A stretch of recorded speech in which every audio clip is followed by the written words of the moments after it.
Hello బంగారమ్స్! మన 'starting again' సిరీస్‌లో ఇది నా టేక్. లైఫ్‌లో ఎలాంటి వర్స్ట్ సిట్యుయేషన్‌లో ఉన్నానంటే where I can't ask anyone to help me. అయినా సరే ఒక చిన్న హెల్ప్ కావాలి. యూట్యూబ్‌లో ఒక సబ్స్క్రైబ్ అండ్ ఇన్‌స్టాగ్రామ్‌లో ఒక్క ఫాలో కొట్టండి చాలు. దట్ డజంట్ ఈవెన్ కాస్ట్ ₹1 కదా!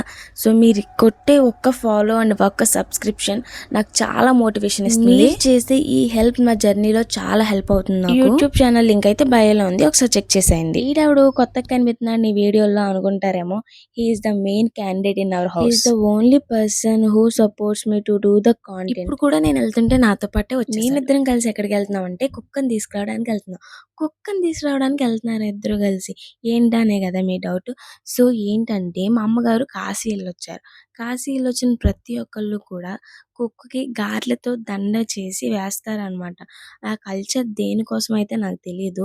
ఎవరికైనా తెలిస్తే కమెంట్ చేయండి. మా నందుగాడు నేను అయితే బిస్కెట్ ప్యాకెట్లతో మ్యానిపులేట్ చేసేసి పక్క వీధిలో ఉన్న కుక్కల్ని మా వీధిలోకి తీసుకొచ్చేసాం. ఇంకొక విషయం ఏంటంటే ఇలా కుక్కకి గార్లతో దండేస్తారు కదా, ఆ గార్ల దండలో నుంచి ఒక గారెని తీసుకొని ఎవరైతే పిల్లలు పుట్టలేదో వాళ్ళు తింటారంట.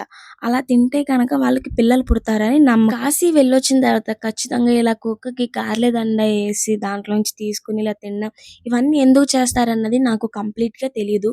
మీలో ఎవరికైనా తెలిసి ఉంటే కనుక కమెంట్ చేయండి. అండ్ ఎవరైనా సరే ఇంకా ఫాలో చేసి సబ్స్క్రైబ్ చేసుకోకపోతే వెంటనే చేసుకోండి.